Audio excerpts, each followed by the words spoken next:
So let's talk about some of the important things about installing a resonator.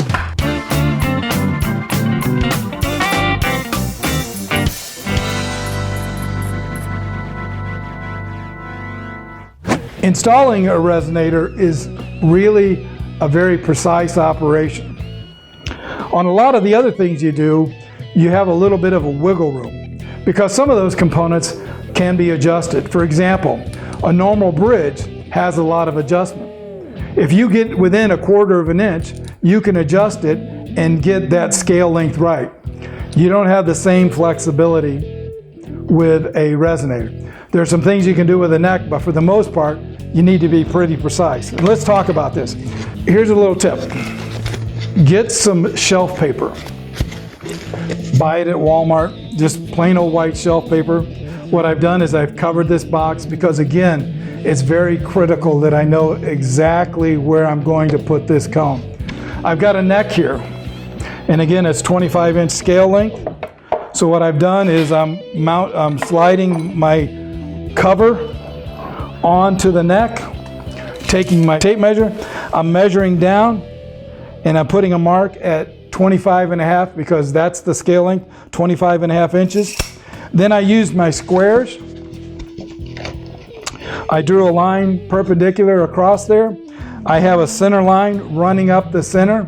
So I know that exactly at that point, right there at the intersection of those two lines, is exactly where I want the center of that cone.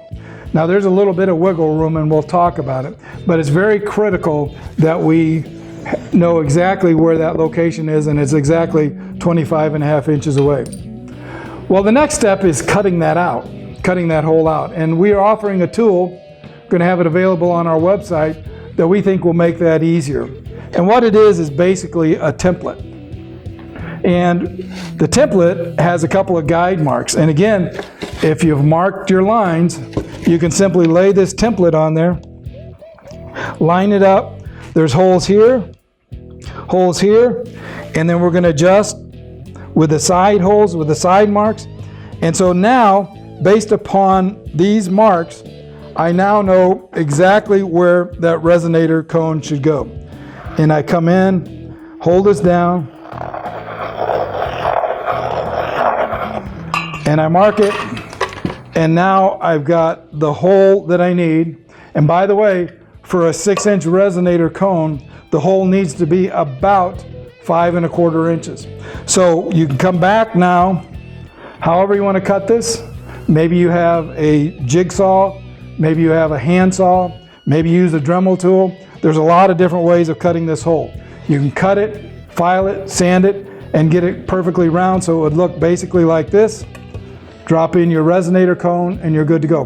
One thing to keep in mind,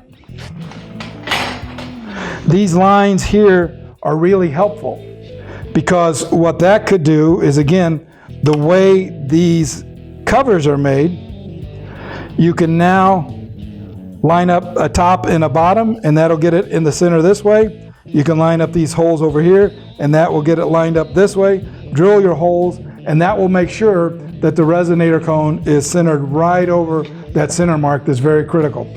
Thank you very much. Keep in touch. Let us know if we can help you. Thank you.